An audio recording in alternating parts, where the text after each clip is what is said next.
എല്ലാ പ്രിയപ്പെട്ട കൂട്ടുകാർക്കും ഓൾ PSC എക്സാം ടിപ്സിലേക്ക് സ്വാഗതം ചെയ്യാണ്. കേരള PSC നടത്തുന്ന LDC പരീക്ഷയ്ക്കായിട്ട് നമ്മൾ തുടക്കം കുറിച്ച വളരെ ഇമ്പോർട്ടൻ്റ് ആയിട്ടുള്ള പ്രീവിയസ് ക്വസ്റ്റ്യൻ പേപ്പർ ബേസ് ചെയ്തിട്ടുള്ള ടോപ്പിക്കുകൾ പരിചയപ്പെടുത്തുന്ന റിവിഷൻ സീരീസിൽ ഇന്ന് നമ്മളിവിടെ ചർച്ച ചെയ്യാൻ പോകുന്നത് ലോകത്തെ സ്വാധീനിച്ച വിപ്ലവങ്ങൾ എന്ന് പറയുന്ന ഈ ഒരു അധ്യായമാണ്. കഴിഞ്ഞ 2 ക്ലാസ്സിലൂടെയായിട്ട് ഈ ഒരു അധ്യായത്തിലെ അമേരിക്കൻ സ്വാതന്ത്ര്യ സമരത്തെക്കുറിച്ചും ഫ്രഞ്ച് വിപ്ലവത്തെക്കുറിച്ചും നിങ്ങളുടെ മുന്നിൽ പരിചയപ്പെടുത്തിയിട്ടുണ്ട്. എപ്പോഴും PSC പരീക്ഷയിൽ ഈ ഒരു മേഖലയുമായി ബന്ധപ്പെട്ട ചോദ്യങ്ങൾ ഈ ഒരു അധ്യായത്തെ ബേസ് ചെയ്തുകൊണ്ടാണ് ചോദിച്ചിരിക്കുന്നത്. അതുകൊണ്ട് തന്നെ ഈ ഒരു ചാപ്റ്റർ പഠിച്ചു കഴിഞ്ഞാൽ ഈ ഒരു മേഖലയിൽ നിന്നുള്ള മാർക്ക് നിങ്ങൾക്ക് സിമ്പിളായിട്ട് കരസ്ഥമാക്കാൻ പറ്റും. കാരണം എപ്പോഴും ഈ ഒരു മേഖലയിൽ നിന്ന് ചോദ്യങ്ങൾ ചോദിച്ചുകൊണ്ടിരിക്കുന്നുണ്ട്. അതുകൊണ്ട് ഈ ഒരു ചാപ്റ്റർ വളരെ ഇമ്പോർട്ടൻ്റ് ആണ്. ഈ ഒരു ചാപ്റ്ററുമായി ബന്ധപ്പെട്ട് ഈ അടുത്ത് നടന്ന അസിസ്റ്റന്റ് കമ്പൈലർ പരീക്ഷ ചോദിച്ച ഒരു ചോദ്യം ഇതായിരുന്നു: ചുവടെ സൂചിപ്പിക്കുന്ന സംഭവങ്ങളെയും വ്യക്തികളെയും മനസ്സിലാക്കി ചേരുംപടി ചേർക്കുക. ഇവിടെ ഒന്നാമത്തെ കോളത്തിൽ അമേരിക്കൻ സ്വാതന്ത്ര്യ സമരം, ഫ്രഞ്ച് വിപ്ലവം, ലാറ്റിൻ അമേരിക്കൻ വിപ്ലവം, റഷ്യൻ വിപ്ലവം എന്നിങ്ങനെയാണ് കൊടുത്തിരിക്കുന്നത്. രണ്ടാമത്തെ കോളത്തിൽ Voltaire, Trotsky, Thomas pain, Simon Bolivar എന്നിങ്ങനെയാണ് കൊടുത്തിരിക്കുന്നത്. അപ്പോൾ ഇതിന്റെ ഉത്തരത്തിലേക്ക് നമുക്ക് ഈ ഒരു ക്ലാസ്സിന്റെ അവസാനം വരാം. കാരണം നമുക്ക് ഈ ക്ലാസ് പഠിച്ചു കഴിയുമ്പോൾ ഇതിന്റെ ഉത്തരം കിട്ടും. ഇനി നിങ്ങൾക്ക് അറിയാമെങ്കിൽ ഉത്തരം ഒന്ന് കണ്ടുവെച്ച് വെക്കുക. അപ്പോൾ നമുക്ക് ഇന്നത്തെ ക്ലാസ്സിൽ നമുക്ക് പഠിക്കാനായിട്ടുള്ളത് ലാറ്റിൻ അമേരിക്കൻ വിപ്ലവത്തെക്കുറിച്ചാണ്. ലാറ്റിൻ അമേരിക്കൻ വിപ്ലവവുമായി ബന്ധപ്പെട്ട് കുറച്ച് കാര്യങ്ങളാണ് ഈ ഒരു ചാപ്റ്ററിൽ പറഞ്ഞു പോകുന്നത്. അതിൽ നിന്നാണ് ചോദ്യങ്ങൾ വരുന്നത്. ഇവിടെ നമ്മൾ ഈ ഒരു ചാപ്റ്ററിലേക്ക് പ്രവേശിക്കുമ്പോൾ, ലാറ്റിൻ അമേരിക്കൻ വിപ്ലവം എന്ന് പറയുന്ന ഭാഗത്തേക്ക് പ്രവേശിക്കുമ്പോൾ, അവിടെ പാബ്ലോ നെരൂദിയുടെ മാച്ചു പിച്ചുവിന്റെ ഉയരങ്ങൾ എന്ന കൃതിയിലെ കുറച്ച് വാക്കുകൾ നൽകിക്കൊണ്ടാണ് ഈ ഒരു ചാപ്റ്റർ ഈ ലാറ്റിൻ അമേരിക്കൻ വിപ്ലവത്തെക്കുറിച്ചുള്ള കാര്യങ്ങൾ പരിചയപ്പെടുത്തി തുടങ്ങുന്നത്. അപ്പോൾ മാച്ചു പിച്ചുവിന്റെ ഉയരങ്ങൾ എന്ന് പറയുന്ന കൃതി രചിച്ചത് ആരെന്ന് ഒരു ചോദ്യം നമുക്ക് പ്രതീക്ഷിക്കാം. അവിടെ ഉത്തരമായിട്ട് വരേണ്ടത് പാബ്ലോ നെരൂദിയാണെന്ന് കാര്യം ഓർക്കുക. മാച്ചു പിച്ചുവിന്റെ ഉയരങ്ങൾ എന്ന് പറയുന്ന ഈ ഒരു കൃതി രചിച്ചത് ആരാന്ന് ചോദിച്ചാൽ ഉത്തരമായിട്ട് വരേണ്ടത് ലാറ്റിൻ അമേരിക്കൻ കവിയായ പാബ്ലോ നെരൂദിയാണ്. മാച്ചു പിച്ചു എന്ന് പറയുന്ന ഈ ഒരു സ്ഥലം അത് സ്ഥിതി ചെയ്യുന്നത് പെറുവിലാണ് ഈ പറയുന്ന മാച്ചു പിച്ചു എന്ന് പറയുന്ന ഈ ഒരു സ്ഥലം സ്ഥിതി ചെയ്യുന്നത്. ഇവിടെ ഈ ഒരു പാരഗ്രാഫിൽ പറയുന്ന ഇതായിരുന്നു വീട്, ഇതാണ് സ്ഥലം, ചോളത്തിന്റെ കൊഴുത്ത കതിരുകൾ ഉയർന്നു പൊങ്ങിയത് ഇവിടെയാണ്. ഇവിടെയാണ് അവ ചുവന്ന ഹിമപാതം പോലെ വീണ്ടും വീണ്ടും കൊഴിഞ്ഞു വീണത്. ചെമ്പരിയാടിൽ നിന്ന് സ്വർണ്ണ നാണയങ്ങൾ അഴിച്ചെടുക്കപ്പെട്ടത് ഇവിടെയാണ്. കാമുകിമാർക്കും ശ്മശാനങ്ങൾക്കും സാമ്രാട്ടിനും അമ്മമാർക്കും പ്രാർത്ഥനകൾക്കും പടയാളികൾക്കും ഉടുപ്പ് തുന്നുവാൻ മാച്ചു പിച്ചു നീ കുഴിച്ചു മൂടിയ അടിമയെ എനിക്ക് തരൂ എന്ന് പറയുന്ന ഈ ഒരു പാരഗ്രാഫ് അത് പാബ്ലോ നെരൂദിയുടെ മാച്ചു പിച്ചുവിന്റെ ഉയരങ്ങൾ എന്ന് പറയുന്ന കൃതിയിലുള്ളതാണ്.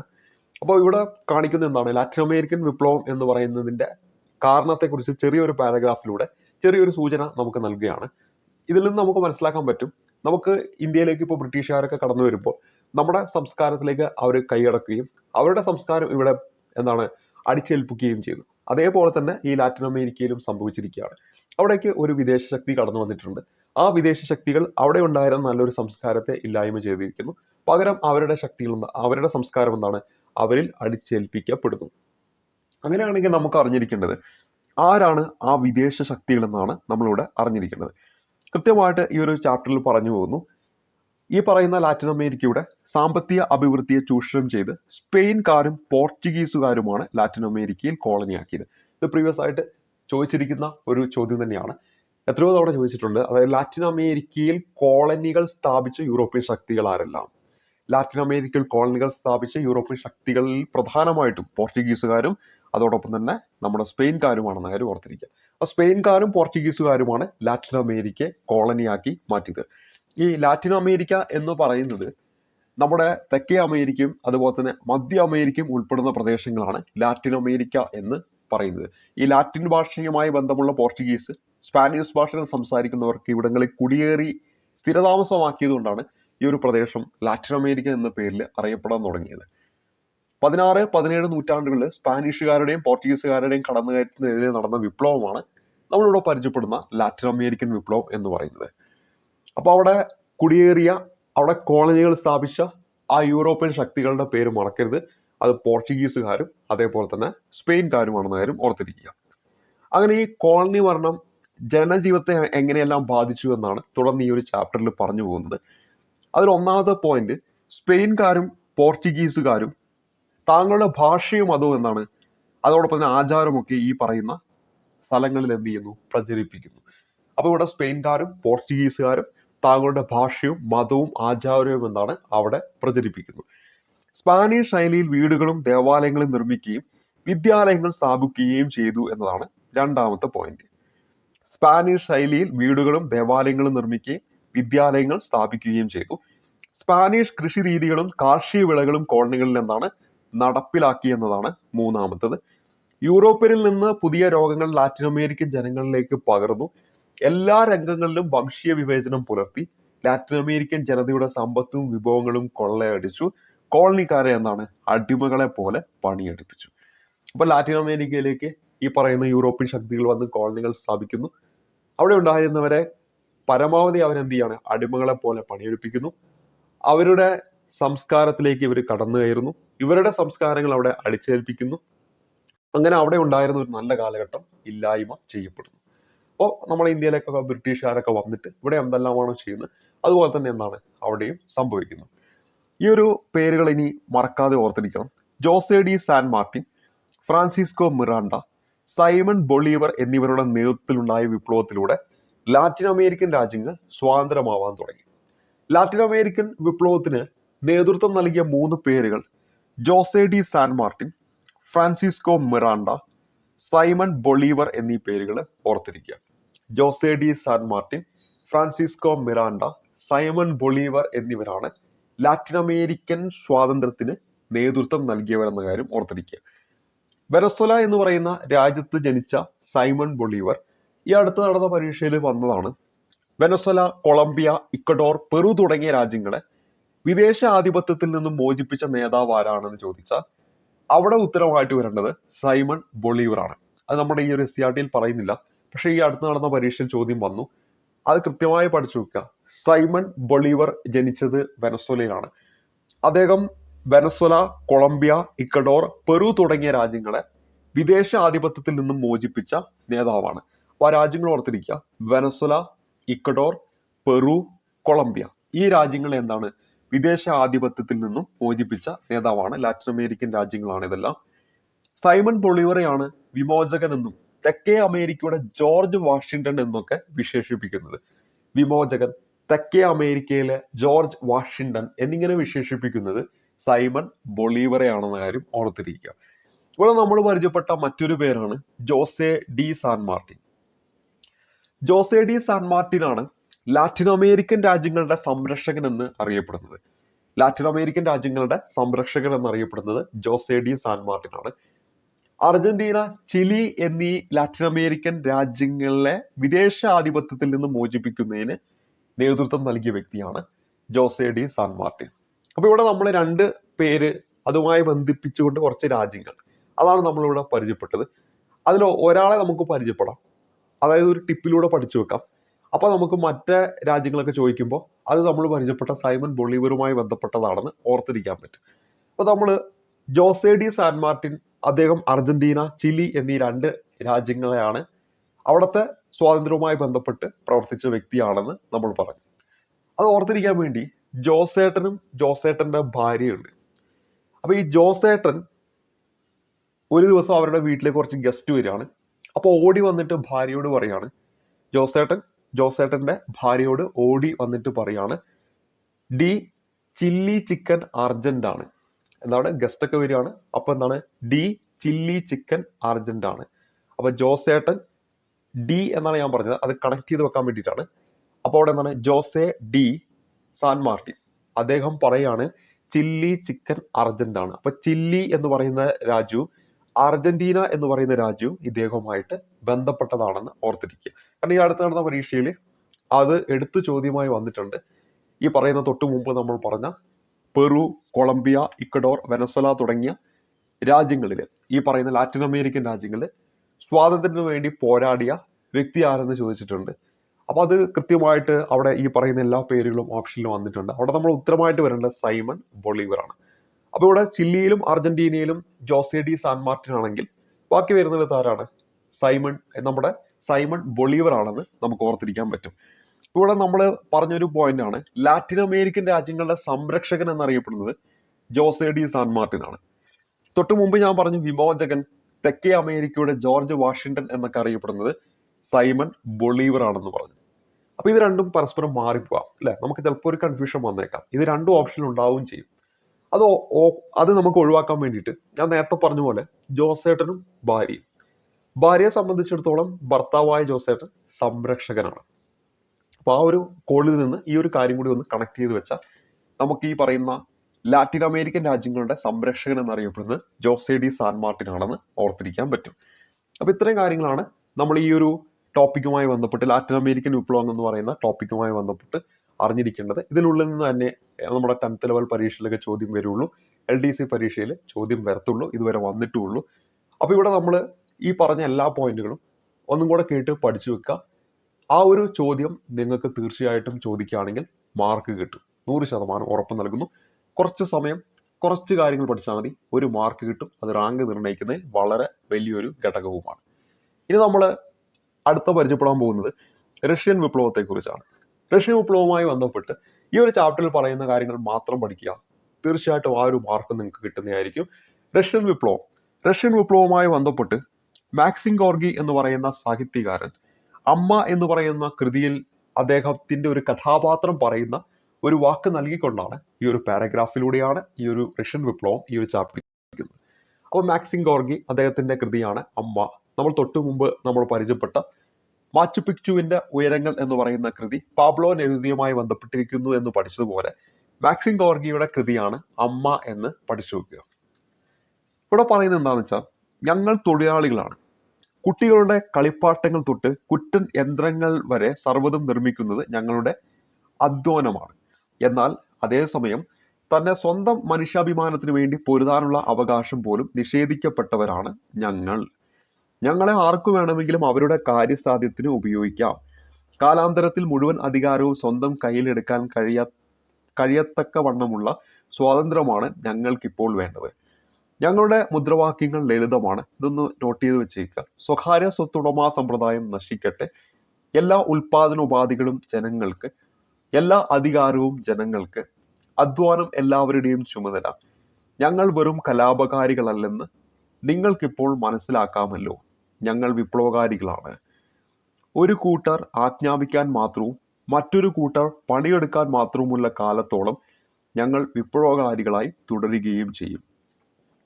അപ്പോൾ ഇത് മാക്സിം ഗോർഗിയുടെ അമ്മ എന്ന് പറയുന്ന ഈ ഒരു കൃതിയിലെ ഒരു കഥാപാത്രം പറയുന്ന വാക്കുകളാണ് ഇവിടെ നൽകിയിരിക്കുന്നത്. ഇത് എന്തുമായി ബന്ധപ്പെട്ടിരിക്കുന്നു? റഷ്യൻ വിപ്ലവവുമായിട്ട് ബന്ധപ്പെട്ടിരിക്കുന്നു. അപ്പോൾ ഈ പറഞ്ഞ ആ സ്വകാര്യ സ്വത്തുടമ സമ്പ്രദായം നശിക്കട്ടെ, ആ ഒരു ഭാഗം ഒന്ന് നോട്ട് ചെയ്ത് വെക്കുക. ചിലപ്പോൾ ഇതെടുത്ത് തന്നിട്ട് ഇത് ഏത് കൃതിയുമായി ബന്ധപ്പെട്ടിരിക്കുന്നു, ഏത് വിപ്ലവവുമായി ബന്ധപ്പെട്ടിരിക്കുന്നു, ആരുടെ വാക്കുകളാണ് എന്നൊക്കെ വേണമെങ്കിൽ ചോദിക്കാം. അപ്പോൾ അതൊന്ന് നോട്ട് ചെയ്ത് വെച്ചേക്കുക. അപ്പോൾ റഷ്യൻ വിപ്ലവം എന്ന് പറയുന്ന ഈ ഒരു ചാപ്റ്ററിലേക്ക് നമ്മൾ പ്രവേശിക്കുമ്പോൾ തൊട്ട് മുമ്പ് ലാറ്റിൻ അമേരിക്കൻ വിപ്ലവത്തിലേക്ക് വന്നപ്പോഴും ഇത്തരത്തിലുള്ള കുറച്ച് വാക്കുകൾ, ഒരു കൃതിയിലെ വാക്കുകൾ നൽകിക്കൊണ്ട് വന്നു. അതിൽ നിന്ന് എന്താണ് ലാറ്റിൻ അമേരിക്കൻ വിപ്ലവത്തിനുള്ള ഒരു കാരണമെന്ന സൂചന നൽകും പോലെ ഇവിടെ റഷ്യൻ വിപ്ലവത്തിനുണ്ടായ കാരണമെന്ത് എന്നൊരു സൂചനയും നമ്മൾക്ക് നൽകി കഴിഞ്ഞു. ഈ ക്ലാസ് കാണുന്ന എല്ലാവർക്കും അത് മനസ്സിലായിട്ടുണ്ടാകും. തൊഴിലാളികളുമായി ബന്ധപ്പെട്ട പ്രശ്നങ്ങൾ, ചില വിഭാഗങ്ങൾ തൊഴിലെടുക്കാതെ ഈ തൊഴിലെടുക്കുന്ന വിഭാഗങ്ങളെ ചൂഷണം ചെയ്തുകൊണ്ട് അവര് തിന്ന് അങ്ങോട്ട് അവരുടെ ഇവരുടെ സ്വത്തുക്കളെല്ലാം, ഇവർ കഷ്ടപ്പെട്ടുണ്ടാക്കുന്ന പണങ്ങളെല്ലാം അവർ തിന്നു മുടിക്കുന്നു. അങ്ങനെ ഒരു വിഭാഗം ആ രാജ്യത്തുണ്ടായിരുന്നു. അതേ സമയത്ത് താഴേക്കിടയിലുള്ള കഷ്ടപ്പെടുന്ന എന്നാൽ ഒന്നും കിട്ടാത്ത ഒരു വിഭാഗം ഉണ്ടായിരുന്നു. അവരുടെ രോദനമാണ് പിന്നീട് വിപ്ലവമായിട്ട് മാറുന്നത്. അതാണ് റഷ്യൻ വിപ്ലവം എന്നൊരു ചെറിയ സൂചന നമുക്ക് ഈ ഒരു ചെറിയ പാരഗ്രാഫിൽ നിന്ന് നമുക്ക് നൽകുകയാണ്. ഇപ്പോൾ മാക്സിം ഗോർഗി അദ്ദേഹത്തിന്റെ കൃതിയായ അമ്മ മറക്കരുത്. മാക്സിം ഗോർഗി എന്ന ലോകപ്രസിദ്ധ റഷ്യൻ സാഹിത്യകാരന്റെ അമ്മ എന്ന നോവലിലെ ഒരു കഥാപാത്രത്തിന്റെ വാക്കുകളാണ്. റഷ്യൻ സാഹിത്യകാരനാണ് മാക്സിം ഗോർഗി എന്ന ആ ഒരു കാര്യം പ്രത്യേകം ഒന്ന് നോട്ട് ചെയ്യുക. അതൊക്കെ വേണമെങ്കിൽ എടുത്ത് പരീക്ഷയിൽ ചോദിക്കാം. ഏത് രാജ്യത്തെ സാഹിത്യകാരനാണെന്ന് വെച്ചാൽ റഷ്യൻ സാഹിത്യകാരനാണ്. അക്കാലത്ത് റഷ്യയിലെ തൊഴിലാളികളുടെയും കർഷകരുടെയും സ്ഥിതിയും അവരുടെ ലക്ഷ്യങ്ങളും അതിൽ കാണാൻ കഴിയും. ഇന്നത്തെ റഷ്യൻ സമൂഹത്തെ പറ്റി ഇതിൽ എന്തെല്ലാം മനസ്സിലാക്കാം എന്ന് ചോദിച്ചിട്ടുണ്ടെങ്കിൽ, അതായത് ആ ഒരു സമയത്ത് റഷ്യൻ സമൂഹം എന്ന് പറയുന്നത് സ്വകാര്യ സ്വത്തുടമ സമ്പ്രദായം അവസാനിപ്പിക്കുക. അതായത് അങ്ങനെ ഒരു സ്വകാര്യ സ്വത്തുടമ സമ്പ്രദായം ഉണ്ടായിരുന്ന ഒരു സ്ഥലമായിരുന്നു. എല്ലാവരും അധ്വാനിക്കണം. ചില വിഭാഗങ്ങൾ അധ്വാനിക്കാത്തവരുണ്ട്. അപ്പോൾ അതുമായി ബന്ധപ്പെട്ട് ഈ അധ്വാനിക്കുന്നവരുടെ പണമൊക്കെ എടുത്തുകൊണ്ട് ദൂർത്തടിക്കുന്നു. എന്നാൽ ഇവർക്കൊന്നും തന്നെ കിട്ടുന്നുമില്ല. അപ്പോൾ അങ്ങനെയുള്ള ഒരു കാലഘട്ടം ആയിരുന്നു ഈ ഒരു സമയം നമ്മുടെ റഷ്യയിൽ ഉണ്ടായിരുന്നത്. അപ്പോൾ അതിൽ നിന്നാണ് നമ്മൾ ഈ ഒരു ചാപ്റ്റർ ആരംഭിക്കുന്നത്. ഇത്തരം ആവശ്യങ്ങൾ ഉന്നയിക്കാൻ ഈ പറയുന്ന തൊഴിലാളികളെ പ്രേരിപ്പിച്ച ഘടകങ്ങളാണ് കൃത്യമായിട്ട് ലിസ്റ്റിട്ട് പറയുന്നത്. റഷ്യ ഭരിച്ചിരുന്ന സർ ചക്രവർത്തി, കൃത്യമായിട്ട് ഓർത്തിരിക്കണം, ഈ സർ ചക്രവർത്തിമാർ എവിടെയാണെന്ന് വെച്ചാൽ റഷ്യയാണ്. നമ്മൾ ഈ പറയുന്ന ഇംഗ്ലണ്ടിലെ മഹത്തായ വിപ്ലവം പഠിച്ചപ്പോൾ അവിടെ സ്റ്റുവർട്ട് രാജവംശം എന്ന് നമ്മൾ പഠിച്ചു. അപ്പോൾ അത് എവിടെയാണെന്ന് വെച്ചാൽ അത് ഇംഗ്ലണ്ടാണ്. അതേപോലെ പരീക്ഷയ്ക്ക് ചോദിക്കും സർ ചക്രവർത്തിമാർ ഏത് രാജ്യവുമായി ബന്ധപ്പെട്ടിരിക്കുന്നു? റഷ്യയുമായിട്ട് ബന്ധപ്പെട്ടിരിക്കുന്നു. അപ്പോൾ റഷ്യ ഭരിച്ചിരുന്ന സർ ചക്രവർത്തിമാരുടെ ഏകാധിപത്യത്തിന് കീഴിൽ കർഷകരും ഫാക്ടറി തൊഴിലാളികളും ദുരിതപൂർണമായ ജീവിതമാണ് നയിച്ചത്. അപ്പോൾ അതെന്താണ് ഈ പറയുന്ന റഷ്യൻ വിപ്ലവത്തിലേക്ക് നയിച്ച ഒരു സാഹചര്യമാണ്. റഷ്യയുടെ കാർഷിക മേഖലയിലെ കുറഞ്ഞ ഉൽപാദനം കർഷകരുടെ വരുമാനത്തെ ബാധിച്ചു. കൂടാതെ എന്താണ്, ഭൂരഹിതരായ അവർ നികുതി ഭാരവും വഹിക്കേണ്ടി വന്നു. അപ്പോൾ കാർഷിക മേഖല അവിടെ എന്താണ് തകരുകയാണ് ചെയ്യുന്നത്, അല്ലെങ്കിൽ കുറഞ്ഞ ഉൽപാദനമായിരുന്നു ഉണ്ടായിരുന്നത്. പക്ഷെ അവർ കൊടുക്കേണ്ട നികുതിയിലൊന്നും യാതൊരു വിധത്തിലെ ആനുകൂല്യങ്ങളും ഉണ്ടായിരുന്നില്ല. അതേപോലെ തന്നെ പ്രകൃതി വിഭവങ്ങൾ കൊണ്ട് സമ്പന്നമായിരുന്ന റഷ്യയുടെ വ്യവസായ ഉൽപാദനം തുച്ഛമായിരുന്നു. ഉള്ള വ്യവസായങ്ങളിൽ ഭൂരിഭാഗവും വിദേശികളാണ് നിയന്ത്രിച്ചിരുന്നത്. പ്രകൃതി വിഭവങ്ങൾ കൊണ്ട് സമ്പന്നമായിരുന്ന റഷ്യയുടെ വ്യവസായ ഉൽപാദനം തുച്ഛമായിരുന്നു. ഉള്ള വ്യവസായങ്ങളിൽ ഭൂരിഭാഗവും എന്താണ്, വിദേശികളാണ് നിയന്ത്രിച്ചിരുന്നത് എന്ന കാര്യം ഓർത്തിരിക്കുക. അപ്പൊ ഇതെല്ലാം എന്താണ്, റഷ്യൻ വിപ്ലവത്തിലേക്ക് നയിക്കാനുണ്ടായ പ്രധാനപ്പെട്ട സാഹചര്യങ്ങളിൽ പറയുന്നു. തൊഴിലാളികളുടെയും കർഷകരുടെയും ദുരിത ജീവിതത്തെ മാക്സിം ഗോർഗി, നമ്മൾ ഓൾറെഡി പറഞ്ഞു അമ്മ എന്ന കൃതി, ലിയോ ടോൾസ്റ്റോയ് ഓർത്തിരിക്കുക, ഇവാൻ തുർഗനേവ്, അതുപോലെ തന്നെ ആന്റൺ ചെക്കോവ് തുടങ്ങിയ സാഹിത്യകാരന്മാർ അവരുടെ കൃതികളിൽ ചിത്രീകരിച്ചു. അപ്പൊ റഷ്യൻ വിപ്ലവവുമായി ബന്ധപ്പെട്ട സാഹിത്യകാരന്മാർ കൃത്യമായി പഠിച്ചു വെക്കുക. Maxim Gorky, Leo Tolstoy, Ivan Turgenev, Anton Chekhov, ഇവരെല്ലാം എന്താണ്, റഷ്യൻ വിപ്ലവവുമായി ബന്ധപ്പെട്ട സാഹിത്യകാരന്മാരാണെന്ന കാര്യം ഓർത്തിരിക്കുക. അപ്പൊ മാക്സിം ഗോർഗി, അതുപോലെ തന്നെ Leo Tolstoy, Ivan Turgenev, Anton Chekhov എന്നിങ്ങനെ 4 റഷ്യൻ വിപ്ലവവുമായി ബന്ധപ്പെട്ട സാഹിത്യകാരന്മാരെ കുറിച്ച് SCERT പറയുന്നുണ്ട്. അപ്പോൾ ഒരുപക്ഷെ നാളത്തെ പരീക്ഷയിൽ മാച്ച് ഫോളോയിങ് എന്ന രൂപത്തിലൊക്കെ ഈ പറയുന്നതിൽ ആരെങ്കിലുമൊക്കെ പേര് നൽകിക്കൊണ്ട് റഷ്യൻ വിപ്ലവം ഒരു കോളത്തിൽ നൽകി നമ്മൾ തൊട്ടുമുമ്പ് കണ്ട പോലെ ഈ പറയുന്ന പേരും നൽകാവുന്നതാണ്. അപ്പോൾ അതുകൊണ്ട് ഈ പറയുന്ന പേരുകൾ ഓർത്തിരിക്കാം. Maxim Gorky, Leo Tolstoy, Ivan Turgenev, മറ്റൊരു പേരാണ് ആന്റൺ ചെക്കോവ് എന്നീ പേരുകൾ ഓർത്തിരിക്കുക. അത് ചെറിയൊരു ടിപ്പിലൂടെ വേണമെങ്കിൽ പറഞ്ഞുതരാം, നിങ്ങൾക്ക് അത് ഓക്കെ ആണെങ്കിൽ പഠിച്ചു വെക്കുക. ഇപ്പോൾ റഷ്യൻ വിപ്ലവവുമായി ബന്ധപ്പെട്ട് ഈ 4 സാഹിത്യകാരന്മാരുടെ പേര് നമുക്കൊന്ന് പരിചയപ്പെടാം. അത് ഇങ്ങനെ പഠിച്ചു വെച്ചാൽ മതി. മാക്സി ഇട്ട ഒരു അമ്മച്ചി ഈ റഷ്യയിലേക്ക് പോവാണ്. മാക്സി ഇട്ട ഒരു അമ്മച്ചി റഷ്യയിലേക്ക് പോവാണ്. അപ്പോൾ നിങ്ങൾക്ക് മാക്സിം ഗോർഗിയും കിട്ടും, അദ്ദേഹത്തിന്റെ കൃതിയായിട്ടുള്ള അമ്മയും കിട്ടും. മാക്സി ഇട്ട ഒരു അമ്മച്ചി റഷ്യയിലേക്ക് പോവാണ്. അവിടെ ചെന്നപ്പോൾ ഒരു ചെക്ക് പോസ്റ്റ് ഉണ്ട്. ആ ചെക്ക് പോസ്റ്റിൽ ടോൾ കൊടുത്തെങ്കിൽ മാത്രമേ എന്ത് ചെയ്യുള്ളൂ, അപ്പുറത്തേക്ക് കടത്തി വിടുള്ളൂ. അപ്പോൾ ചെക്ക് പോസ്റ്റ് ഉണ്ട്, ചെക്ക് പോസ്റ്റിൽ ടോൾ കൊടുക്കണം, എങ്കിൽ മാത്രമേ അപ്പുറത്തേക്ക് കടത്തി വിടുള്ളൂ. അപ്പോൾ നമ്മൾ ടോൾ കൊടുത്തു കഴിഞ്ഞാൽ ഇവൻ എന്ത് ചെയ്യും, തുറക്കും. ആ ചെക്ക് പോസ്റ്റിൽ ഒരു കാവൽക്കാരുണ്ട്, അവനെ നമ്മൾ ഇവൻ എന്ന് വിളിക്കുമല്ലോ, ഇവൻ എന്ത് ചെയ്യും, അത് തുറക്കുകയും ചെയ്യും. അതായത് ചെക്ക് പോസ്റ്റ് തുറക്കുകയും ചെയ്യും. അത്ര ഓർത്ത് വെച്ചാൽ ഈ 4 പേരുകളും കിട്ടും. അപ്പോൾ ഒരു മാക്സി ഇട്ട അമ്മച്ചി. അപ്പം മാക്സിം ഗോർഗി, അദ്ദേഹത്തിന്റെ കൃതിയാണ് അമ്മ. അദ്ദേഹം റഷ്യയിലേക്ക് പോവാണ്, റഷ്യൻ വിപ്ലവം. അവിടെ പോകുമ്പോൾ ഒരു ചെക്ക് പോസ്റ്റ് ഉണ്ട്, അതാണ് അവസാനം കൊടുത്തിരിക്കുന്ന ആന്റൺ ചെക്കോവ് എന്ന് പറയുന്നത്. അതിൽ നിന്ന് ആന്റൺ ചെക്കോവ് എന്ന പേര് നമുക്ക് കിട്ടും. അവിടെ എന്ത് കൊടുക്കണം, ടോൾ കൊടുക്കണം. അപ്പോൾ നമുക്ക് എന്ത് കിട്ടി, ലിയോ ടോൾസ്റ്റോയ് എന്ന പേര് കിട്ടി. അപ്പോൾ ഇവൻ വന്നിട്ട് തുറക്കും, അതാണ് ഇവാൻ തുർഗനേവ് എന്ന പേരും കിട്ടും. അപ്പോൾ എന്താണ്, മാക്സിയിട്ട അമ്മച്ചി, മാക്സിം ഗോർഗി അമ്മ എന്ന് പറയുന്ന കൃതി. റഷ്യൻ വിപ്ലവവുമായി ബന്ധപ്പെട്ട് റഷ്യയിലേക്ക് ഇവർ പോവാണ്. അപ്പോൾ അവിടെ നമുക്ക് റഷ്യൻ വിപ്ലവം എന്ന് കിട്ടണം. അപ്പോൾ ഒരു ചെക്ക് പോസ്റ്റ് ഉണ്ട്, ആന്റൺ ചെക്കോവ് എന്ന് അവിടെ കിട്ടണം. അവിടെ ടോൾ കൊടുക്കണം. അപ്പോൾ അവിടെ ലിയോ ടോൾസ്റ്റോയ്. അപ്പോൾ ഇവൻ എന്താണ്, തുറക്കും. അപ്പോൾ അവിടെ എന്താണ്, ഇവാൻ തുർഗനേവ് എന്ന് നമുക്ക് അവിടെ ഓർത്തിരിക്കാൻ പറ്റും. അപ്പോൾ ഇതെന്താണ്, ഈ 4 സാഹിത്യകാരന്മാർ SCERT പറയുന്നതാണ്, അതൊന്ന് ഓർത്തിരിക്കുക. അതേപോലെ തന്നെ മറ്റ് 2 പേരുകൾ, ഒന്ന് പിന്നെ നമുക്ക് സുപരിചിതമാണ്, കാൾ മാർക്സ്. മറ്റൊരു പേരാണ് ഫ്രെഡറിക് എംഗൽസ്.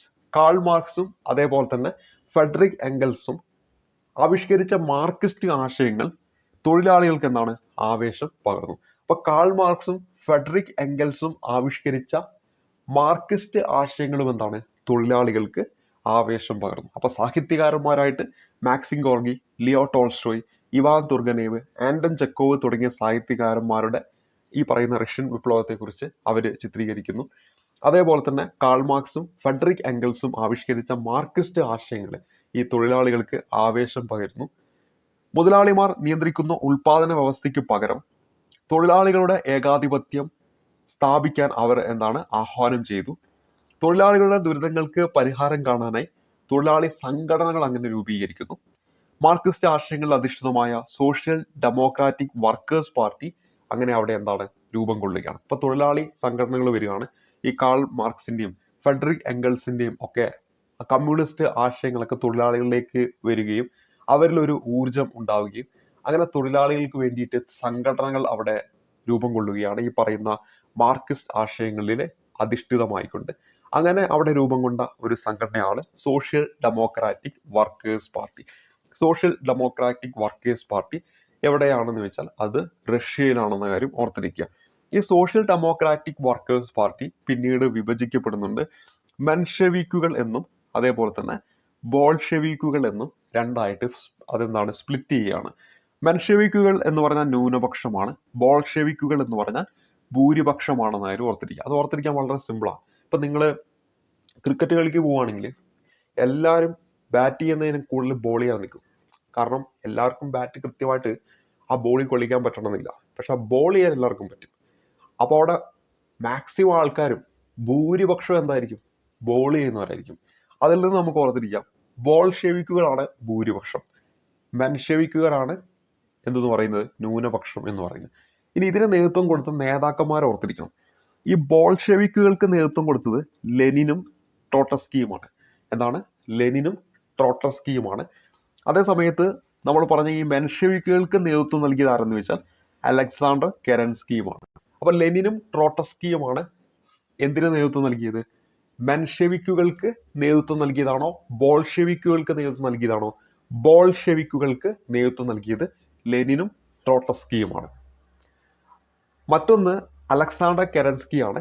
അദ്ദേഹമാണ് മെൻഷെവിക്കുകൾക്ക് നേതൃത്വം നൽകിയത്. അപ്പം മെൻഷെവിക്കുകൾക്ക് നേതൃത്വം നൽകിയത് അലക്സാണ്ടർ കെരൻസ്കിയാണ്. മറ്റൊന്ന് ലെനിനും ട്രോട്സ്കിയുമാണ് ബോൾഷെവിക്കുകൾക്ക് നേതൃത്വം നൽകുന്നത്. അപ്പോൾ ഇവിടെ ഭൂരിപക്ഷം എന്ന് പറയുന്ന ബോൾഷെവിക്കാണ്. നമുക്കറിയാം റഷ്യൻ വിപ്ലവം നമ്മൾ പഠിച്ച് അവസാനിക്കുമ്പോൾ അവിടെ അധികാരത്തിലേക്ക് വരുന്നത് ലെനിനാണ്. അപ്പോൾ ഭൂരിപക്ഷം ഉണ്ടെങ്കിലല്ലേ അധികാരത്തിൽ വരുള്ളൂ. അങ്ങനെ ഒന്ന് ചിന്തിച്ചാൽ ബോൾഷെവിക്കുകൾ ഭൂരിപക്ഷം, അത് ഓർത്തിരിക്കാനുള്ള കാര്യം പറഞ്ഞു. അതിൽ നിന്ന് അധികാരത്തിലേക്ക് അവസാനം വരുന്ന ലെനിൻ ആണെന്ന് ഒന്ന് കണക്ട് ചെയ്ത് വെച്ചാൽ ഭൂരിപക്ഷമുള്ളവരാണ് അധികാരത്തിൽ വരിക എന്നും കൂടെ ഒന്ന് കണക്ട് ചെയ്ത് വെച്ചാൽ ലെനിനും ട്രോട്സ്കിയും ഈ പറയുന്ന ബോൾഷെവിക്കുകൾ അല്ലെങ്കിൽ ഭൂരിപക്ഷത്തിന്റെ കൂടെയാണ്. അതേസമയത്ത് മെൻഷെവിക്കുകൾ അല്ലെങ്കിൽ ന്യൂനപക്ഷത്തിന് നേതൃത്വം നൽകിയ വ്യക്തിയാണ് അലക്സാണ്ടർ കെരൻസ്കി എന്ന് നമുക്കൊന്ന് ഓർത്തിരിക്കാൻ പറ്റും. ഇനി നമ്മൾ അടുത്തായിട്ട് ഇവിടെ പറയുന്നത് 1905 ഇപ്പൊ ഇങ്ങനെയൊക്കെ സംഭവങ്ങൾ അവിടെ നടക്കുകയാണ്. അങ്ങനെ 1905 റഷ്യ ജപ്പാൻ യുദ്ധം നടക്കുകയാണ്. 1905 എന്താണ് റഷ്യ ജപ്പാൻ യുദ്ധം നടക്കുകയാണ്. അങ്ങനെ ആ യുദ്ധത്തിൽ റഷ്യ പരാജയം ഏറ്റുവാങ്ങുന്നു. അപ്പൊ ഈ ഒരു പരാജയ പ്രതിസന്ധി അവിടെ ഉണ്ടായപ്പോൾ അവിടെ വീണ്ടും പ്രശ്നങ്ങൾ എന്ത് ചെയ്യാണ്, രൂക്ഷമാക്കുകയാണ്. അപ്പൊ 1905 നടന്ന റഷ്യ ജപ്പാൻ യുദ്ധത്തിൽ റഷ്യക്കേറ്റ പരാജയം അവിടെ പ്രതിസന്ധി വീണ്ടും എന്താണ് രൂക്ഷമാക്കുന്നു. രാഷ്ട്രീയ അവകാശങ്ങളും സാമ്പത്തിക പരിഷ്കാരങ്ങളും ആവശ്യപ്പെട്ട് തൊഴിലാളികൾ പെട്രോഗ്രാഡ് എന്ന സ്ഥലത്ത് 1905 ജനുവരി 9 പ്രകടനം നടത്തി. ഇതിനു നേരെ പട്ടാളം എന്ത് ചെയ്യാണ്, വെടിവെക്കുന്നു. നൂറുകണക്കിന് തൊഴിലാളികളെ കൊല്ലപ്പെടുന്നു. ഈ ഒരു സംഭവമാണ് രക്തരൂക്ഷിതമായ ഞായറാഴ്ച അല്ലെങ്കിൽ ബ്ലഡി സൺഡേ എന്ന് അറിയപ്പെടുന്നത്. ഇപ്പോൾ പരീക്ഷയ്ക്ക് ചോദിക്കും രക്തരൂക്ഷിതമായ ഞായറാഴ്ച അത് ഏത് വിപ്ലവവുമായി ബന്ധപ്പെട്ടിരിക്കുന്നു എന്ന് ചോദിച്ചാൽ റഷ്യൻ വിപ്ലവവുമായി ബന്ധപ്പെട്ടതാണ്. 1905 ജനുവരി 9 ഈ പറയുന്ന സംഭവം നടക്കുന്നത്. അത് നടക്കുന്ന പെട്രോഗ്രാഡ് എന്ന് പറയുന്ന സ്ഥലത്താണ്. ഈ പറഞ്ഞ എല്ലാ പോയിന്റുകളും പ്രീവിയസ് ആണ്. പെട്രോഗ്രാഡ് ചോദിച്ചിട്ടുണ്ട്, 1905 ജനുവരി 9 ചോദിച്ചിട്ടുണ്ട്, ബ്ലഡി സൺഡേ എന്നത് ഏത് വിപ്ലവവുമായി ബന്ധപ്പെട്ടതാണെന്നും ചോദിക്കാം. അപ്പൊ അതുകൊണ്ട് ഈ പറഞ്ഞ എല്ലാ പോയിന്റുകളും പഠിച്ചു വെക്കുക. സമരങ്ങൾ നടത്താനായിട്ട് ഈ കാലഘട്ടത്തിൽ തൊഴിലാളികളുടെ സംഘങ്ങൾ റഷ്യയിലെമ്പാടും രൂപീകരിച്ചു. ഇവ സോവിയറ്റുകൾ എന്ന് അറിയപ്പെട്ടു. ഈ ഒരു കാലഘട്ടത്തിൽ സമരങ്ങൾ നടത്താൻ വേണ്ടിയിട്ട് എന്താണ് തൊഴിലാളികളുടെ സംഘങ്ങൾ രൂപീകരിക്കുന്നു. ആ സംഘങ്ങൾ സോവിയറ്റുകൾ എന്നറിയപ്പെട്ടു. സമരം ശക്തമായതിനെ തുടർന്ന് ഡ്യൂമ എന്ന നിയമനിർമ്മാണ സഭ രൂപീകരിക്കാൻ ചക്രവർത്തി നിർബന്ധിതനായി. അപ്പോൾ അവിടെ അറിഞ്ഞിരിക്കേണ്ട മറ്റൊന്നാണ് ഡ്യൂമ. നമ്മൾ തൊട്ട് മുമ്പ് സർ ചക്രവർത്തി എവിടെയാണെന്ന് ചോദിച്ചാൽ റഷ്യയാണ്. അതുപോലെ ഡ്യൂമ എന്ന് പറയുന്ന നിയമനിർമ്മാണ സഭ ഏതു രാജ്യവുമായി ബന്ധപ്പെട്ടിരിക്കുന്നു, റഷ്യയുമായിട്ട് ബന്ധപ്പെട്ടിരിക്കുന്നു. അപ്പൊ സമരങ്ങൾ നടത്താനായിട്ട് ഈ കാലഘട്ടത്തിൽ തൊഴിലാളികളുടെ സംഘങ്ങൾ റഷ്യയിലെമ്പാടും രൂപീകരിച്ചു. ഇവ സോവിയറ്റുകൾ എന്നാണ് അറിയപ്പെടുന്നത്. സമരം ശക്തമായതിനെ തുടർന്ന് ഡ്യൂമ എന്ന നിയമനിർമ്മാണ സഭ രൂപീകരിക്കാൻ ചക്രവർത്തി നിർബന്ധിതനായി എന്ന കാര്യം ഓർക്കുക. 1914 ഒന്നാം ലോക മഹായുദ്ധം ആരംഭിച്ചതോടെ ദ്യൂമയുടെ എതിർപ്പിനെ അവഗണിച്ച് സർ ചക്രവർത്തി നിക്കോളാസ് രണ്ടാമൻ, അപ്പോൾ ആ ഒരു റഷ്യൻ വിപ്ലവവുമായി ബന്ധപ്പെട്ട സമയത്ത് ചക്രവർത്തി നിക്കോളാസ് രണ്ടാമൻ യുദ്ധത്തിൽ പങ്കെടുക്കാൻ തീരുമാനിച്ചു. അനേകം റഷ്യൻ സൈനികർ ഇതിൽ കൊല്ലപ്പെട്ടു. 1917 ആയപ്പോഴേക്കും ഭക്ഷ്യ ദൗർലഭ്യം ഒക്കെ അവിടെ രൂക്ഷമാകുന്നു. മാർച്ച് 8-ന് ആയിരക്കണക്കിന് സ്ത്രീകൾ റൊട്ടിക്ക് വേണ്ടി തെരുവ് വീതികളിൽ പ്രകടനം നടത്തി. അപ്പൊ റഷ്യൻ വിപ്ലവം നടന്ന വർഷം ചോദിച്ചാൽ 1917. ആ 1917 മാർച്ച് 8-ാം തീയതി 1917 മാർച്ച് 8-ാം തീയതി ആയിരക്കണക്കിന് സ്ത്രീകൾ എന്താണ് റൊട്ടിക്ക് വേണ്ടി തെരുവ് വീതികളിൽ പ്രകടനം നടത്തി. പെട്രോഗ്രാഡ് പട്ടണത്തിൽ തൊഴിലാളികൾ പ്രതിഷേധ പ്രകടനം നടത്തി. സൈനികർ ആദ്യം ഈ പ്രകടനത്തെ നേരിട്ടെങ്കിലും പിന്നീട് ഈ പറയുന്ന സൈനികരും എന്താണ് തൊഴിലാളികളോടൊപ്പം ചേർന്നു.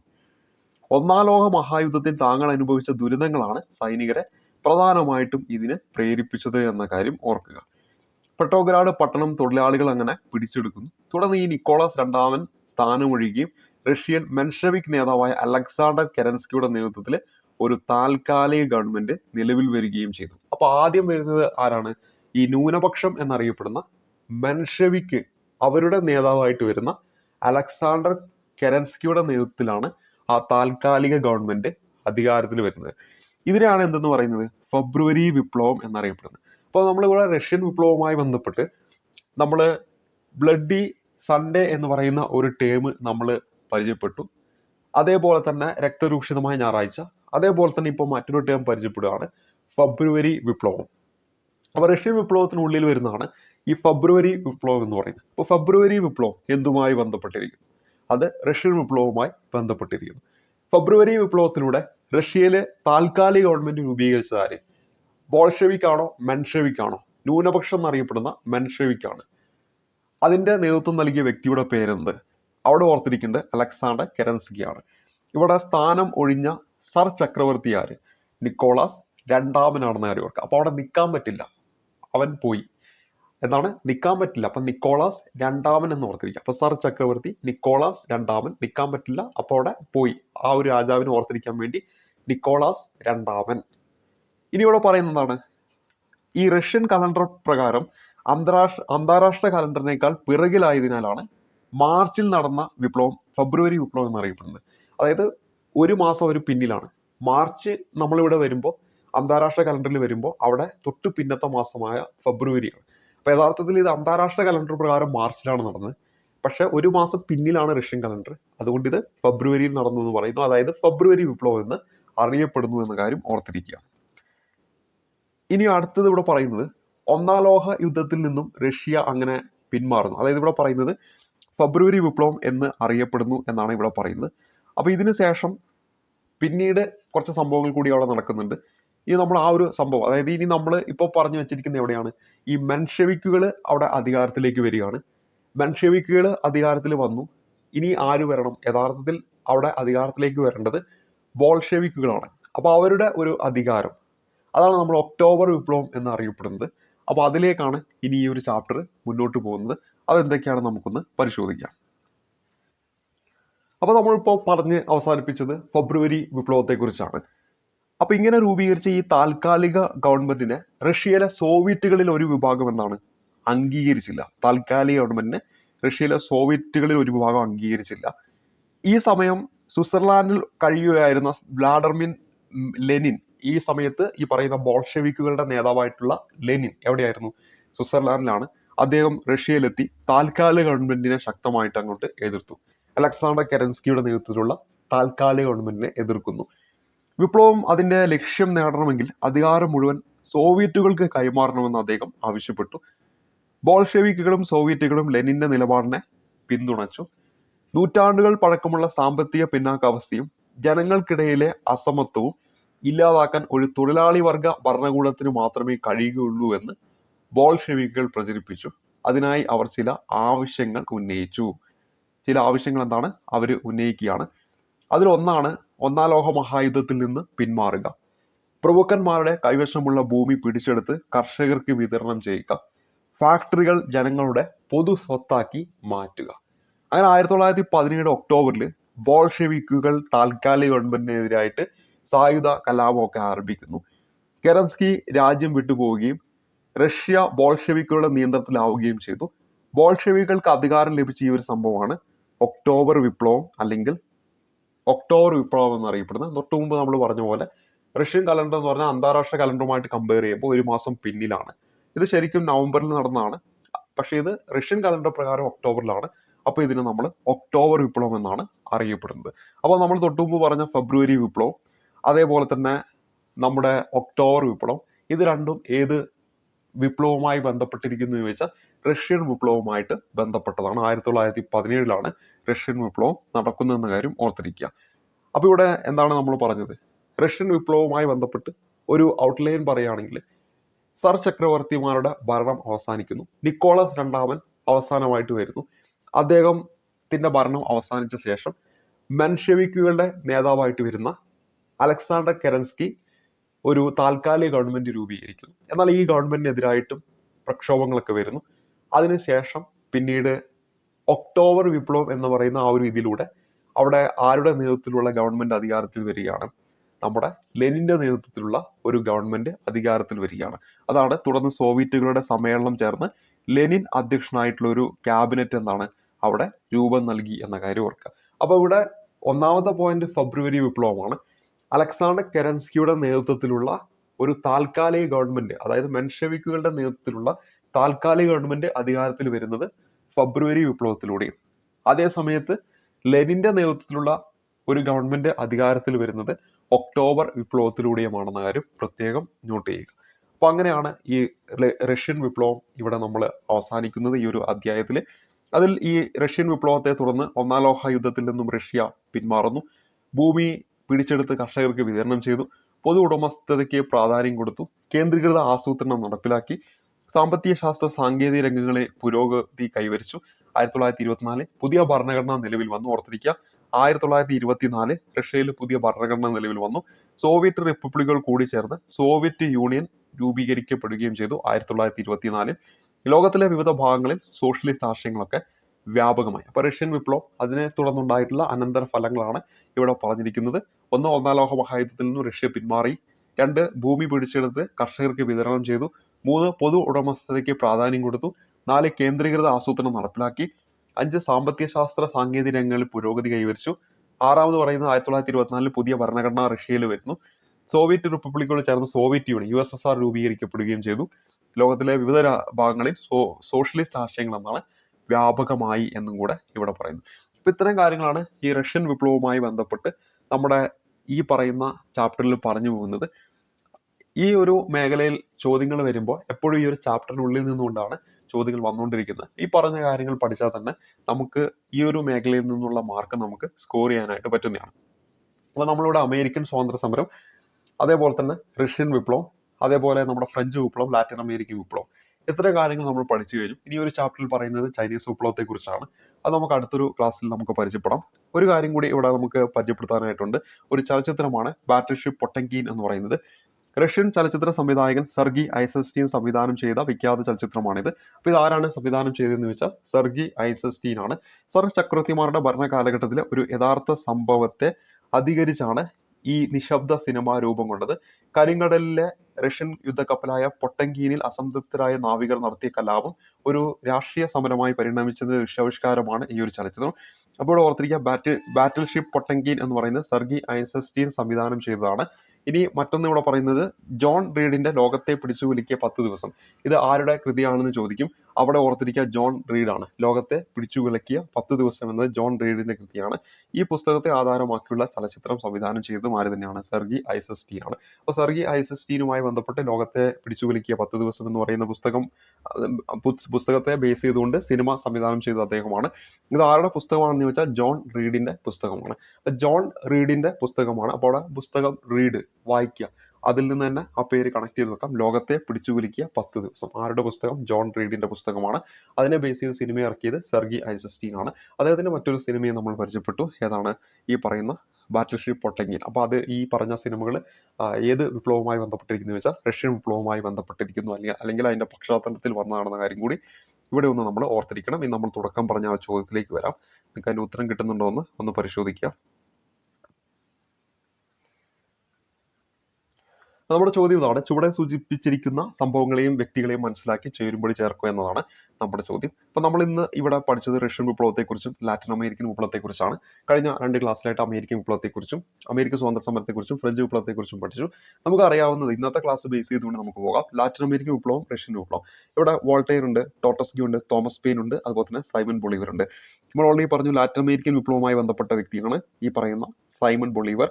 അപ്പോൾ ഇവിടെ 3 എന്ന് പറയുന്നത് ഡിയുമായിട്ട് ബന്ധിപ്പിച്ചിട്ടുണ്ടോ എന്ന് നോക്കുക. അങ്ങനെയാണെങ്കിൽ ഒറ്റൊരു ഓപ്ഷൻ മാത്രമേ ഉള്ളൂ, ഈ എ എന്ന് പറയുന്ന ഓപ്ഷൻ മാത്രമേ നമ്മുടെ ഉത്തരമായിട്ട് വരത്തുള്ളൂ. അപ്പോൾ ഇവിടെ എന്താണ് ലാറ്റിൻ അമേരിക്കൻ വിപ്ലവം, സൈമൺ ബൊളീവർ. റഷ്യൻ വിപ്ലവവുമായി ബന്ധപ്പെട്ട വ്യക്തി ആരാണ്? ഇവിടെ ഓപ്ഷൻ ബിയിൽ കൊടുത്തിരിക്കുന്ന ട്രോട്സ്കിയാണ് അല്ലേ.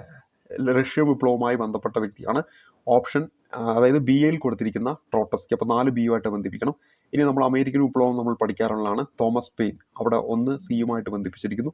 ഇനി ഫ്രഞ്ച് വിപ്ലവവുമായി ബന്ധപ്പെട്ടിരിക്കുന്ന വ്യക്തി ആരെന്ന് ചോദിച്ചാൽ വോൾട്ടയർ. അപ്പോൾ ഇത്രയും കാര്യങ്ങൾ ഓർത്തിരിക്കുക. ഇവിടെ നമ്മൾ ഈ ഒരു ചാപ്റ്ററിനുള്ളിൽ പറഞ്ഞു പോകുന്നത് വ്യക്തികളെ മാത്രം എടുത്തുകൊണ്ടാണ് PSC എപ്പോഴും ഇത്തരത്തിലുള്ള ചോദ്യങ്ങളൊക്കെ ചോദിച്ചുകൊണ്ടിരിക്കുന്നത്. അവിടെ പറഞ്ഞു പോകുന്ന ഓരോ വ്യക്തികളെയും നമ്മൾ കൃത്യമായിട്ട് പഠിച്ചു വെക്കണം. എന്തെല്ലാം പേരുകൾ, ഏത് വിപ്ലവവുമായി ബന്ധപ്പെട്ട് ആണ് ഈ ഒരു വ്യക്തികളെ നമ്മൾ പഠിച്ചത്, അത് കൃത്യമായിട്ട് ഒരു പേപ്പറിലൊന്ന് ലിസ്റ്റ് ഇട്ട് എഴുതി വെച്ചിട്ടുണ്ടെങ്കിൽ പരീക്ഷയ്ക്ക് പോകും മുമ്പ് ഒന്നും കൂടി ഒന്ന് റിവൈസ് ചെയ്ത് പോയിട്ടുണ്ടെങ്കിൽ, ഒപ്പം ഈ ഒരു ചാപ്റ്റർ കൃത്യമായിട്ട് നിങ്ങളൊന്ന് പഠിച്ച് വെച്ചിട്ടുണ്ടെങ്കിൽ പരീക്ഷാ ഹാളിലേക്ക് ഈ ഒരു മേഖലയുമായി ബന്ധപ്പെട്ട് അമേരിക്കൻ സ്വാതന്ത്ര്യ സമരവും ഫ്രഞ്ച് വിപ്ലവമൊക്കെ ആയിട്ട് ബന്ധപ്പെട്ട് ചോദ്യങ്ങൾ വരുമ്പോൾ ആ ഒരു മാർക്ക് തീർച്ചയായിട്ടും നിങ്ങൾക്ക് കിട്ടും എന്ന് ഉറപ്പ് നൽകുന്നു. അപ്പോൾ ആദ്യം പഠിക്കേണ്ടതാണ് SCERT ടെക്സ്റ്റ് ബുക്കിലെ സാമൂഹ്യശാസ്ത്രത്തിലെ 1ാമത്തെ അധ്യായം. അപ്പോൾ ഇന്നത്തെ ഈ ഒരു ക്ലാസ് ഇവിടെ വെച്ച് അവസാനിക്കുകയാണ്. ഗുണപ്രദമായിരിക്കും എന്ന് വിചാരിക്കുന്നു. എന്തെങ്കിലുമൊക്കെ പുതിയ കാര്യങ്ങൾ നിങ്ങൾക്ക് ലഭിച്ചിട്ടുണ്ടാകും എന്നും വിചാരിക്കുന്നു. അപ്പോൾ എന്തായാലും ഇവിടെ ഞാൻ ഉപയോഗിച്ചിരിക്കുന്ന ചില കോഡുകളൊക്കെ എനിക്ക് പഠിക്കാൻ വേണ്ടിയിട്ട് കണക്ട് ചെയ്ത് വെച്ചിരിക്കുന്ന കോഡുകളാണ്. അത് എൻ്റെ എളുപ്പത്തിന് വേണ്ടി ഞാൻ എങ്ങനെയാണോ ഓർത്തിരിക്കുന്നത് അതിന് വേണ്ടി ഉപയോഗിച്ചതാണ്. അപ്പോൾ നിങ്ങളായിട്ടുള്ള കോഡുകൾ, അതായത് ഞാൻ പറഞ്ഞ കോഡുകൾ നിങ്ങൾക്ക് ഫോളോ ചെയ്യാൻ പറ്റുന്നില്ലെങ്കിൽ നിങ്ങൾ നിങ്ങളായിട്ടുള്ള കോഡുകളൊക്കെ ഉപയോഗിച്ച് പഠിക്കാൻ വേണ്ടി ശ്രമിക്കുക. പിന്നെ കോഡുകൾ നമ്മൾ പഠിക്കാൻ വേണ്ടി ഉപയോഗിച്ചതാണ്. അപ്പോൾ അതിൽ യാതൊരു വിധത്തിലുള്ള തെറ്റും കാണരുത്. അപ്പോൾ ഇന്നത്തെ ഈ ഒരു വീഡിയോ ഇവിടെ വെച്ച് അവസാനിക്കുകയാണ്. അടുത്തൊരു ക്ലാസ് കാണുന്നതായിരിക്കും. നന്ദി, നമസ്കാരം.